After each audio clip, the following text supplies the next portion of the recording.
胸部有3个神经节，腹部它有几个神经节。那这个是头部它的脑构造，神经节它一连串下来。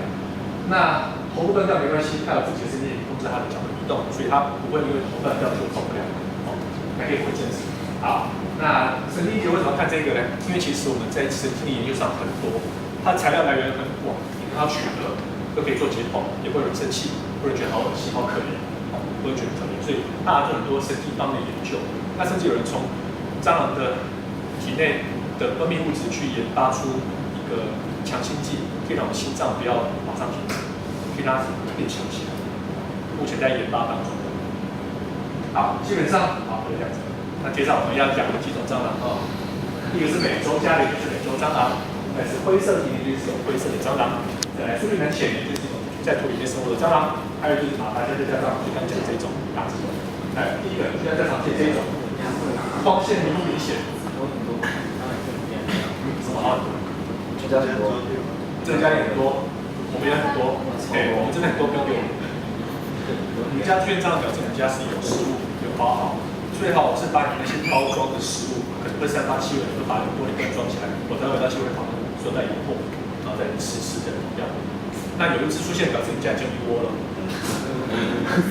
就是5、6只嘛。所以要检查一下你家里的蟑螂便便，比如说把清理掉，把食物包一包，不要让它闻到味道。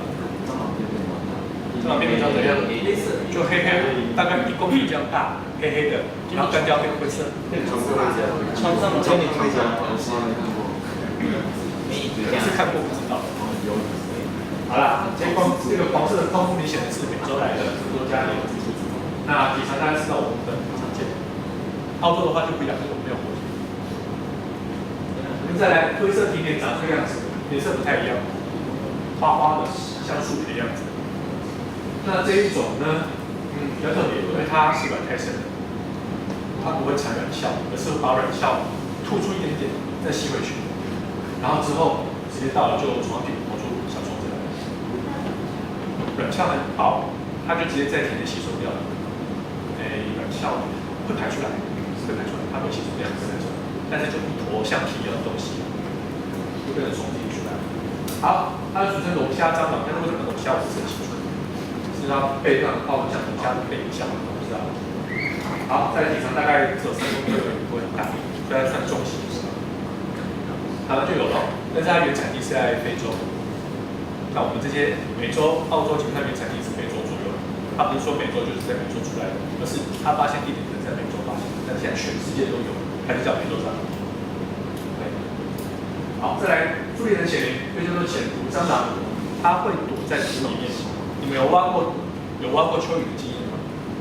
有挖蚯蚓，那有时候发现挖蚯蚓的时候发现这个小虫子，没有翅膀的，像甲虫都在那转来转去。没有翅膀，落虫在土里面，那它会成功长出翅膀，然后它的前胸背板就是黑色的亮亮的，像是有钢铁烤漆一样。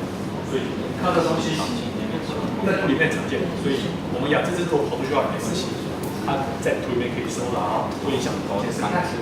好，它像花虎，它的脚呢基本上比较短又比较粗，上面茎节上有很多的刺，可以帮助它把骨开来。那我们看到比较长的花土动物，它基本上都脚会比较粗的，比较短，然后很刺。好，那肉比较小心一点点，比那个灰色蟑螂还要小一点。好，再来这个马达加斯加蟑螂。那我看到路上这一些黑色的点点，这是它气孔。好，气孔跟发出声音有很大的关系。先看一下它的介绍，它们没有，所以不要跑出去。哦，不要掉地上，不要这样急忙跑抓回来。再来体型很大，这么大只，这么大只，大概7、8公分大。那雌雄都没有翅膀，它翅膀被划掉。再如果做到现场发出14声，6到7个月非常大。我们看一下它的叫声哦。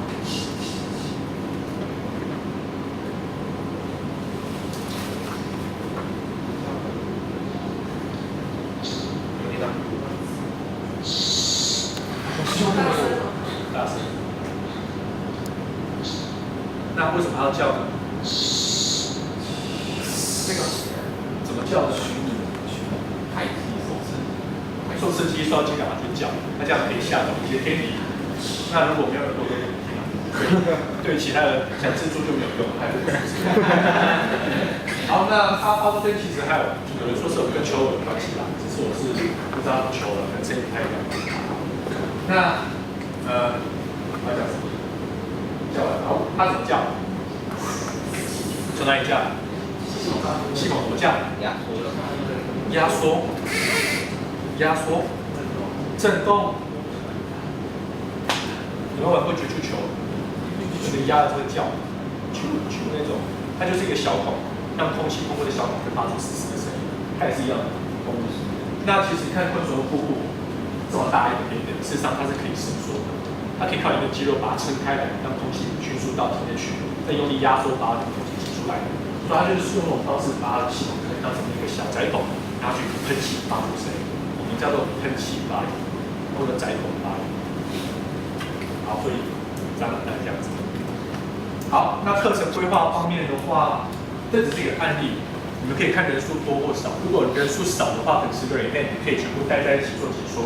那如果是人数比较多的话，可能分2组，一组先看这一区解说，一组先去自由参观别的地方看虫子，或看书、看电视都可以。所以第一个60个人以内的话，就先对，我们3个都会先让你去做一个小游戏，就是让你先画一下心目中的蟑螂长什么样子。因为他们可能知道蟑螂，可是就不知道它真正长什么样子，所以第一个先让它凭空画出一只他们心里面所想的蟑螂的样子。当然，他会画的乱七八糟，可能头忘画错，画成其他背板之类都会有。但是呢，之后他们看完一轮之后，再回来再画一次。他们观察过之后，再把刚观察到的再把它画上去，他们可以了解其实它有很多特征我们是刚才没有注意到的，就是把它记得清楚一点。好，那另外10分钟就是可以听解说导览，就是你讲的 APP 牌啊，还有让你去看一下标本箱里面的一些东西，听介绍这里面的东西。那另外一组的话，就可以在里面去跑迷宫。迷宫的话，设计成一个家里面的样子，有桌子、有椅子、有浴室、有厨房。然后有些地方，比如说有清洁剂被喷到之后，它会不会死掉？冲到马桶里面会不会死掉？那如果是基本上的迷宫它没有一定的出口，而是有2个出口，一个是它死在里面，一个是它逃出去，因为这边没有好吃的东西，它不想待在这个地方。但是有很多桥段是可以让你小朋友去想一想，这样子可以把蟑螂杀死吗？或者是为什么家里会吸引过来蟑螂？他们会想象这样的问题。好，再来就是他们可以再去看活体，因为他们要再画一次蟑螂之前，去把这些蟑螂的特征再观察一下，给它把它画出来。那弄完之后大概可以休息一下，然后就可以开始看电视了。整天看完40-50分钟了，你可以看30分钟就结束也没关系。那如果是比较多人的话，可以分2组，2组的话，就第一个是看导览，然后看活体。那另外一种的话，手里头再画看一些书之类的。那弄完之后，大概让你再画一次蟑螂，然后休息一下，再看电视这样子。那如果是人数更多的话，就要分3组进行。讲故事的，然后走迷宫的，还有看电视分3组。那这时候电视可能就只有看10分钟左右了，没办法长。但是如果你时间多的话，你可以直接结束之后，你再去安排一个时间去看电视，这边你们。但是因为解说时间没办法说控制很严，你要看对方需求的时候。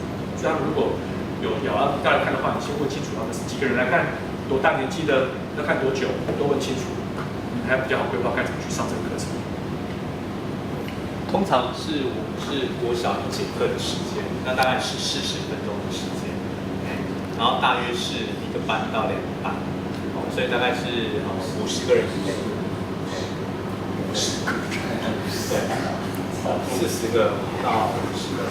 这个班级30几个，现在50个人。要跟看情形啊，有比较小的学校大概可能就是2个班也才就是20个人这样子。反正就是不要让你全部挤在一起了。如果人多的话，就分散开来去看不同的东西，然后轮流跑。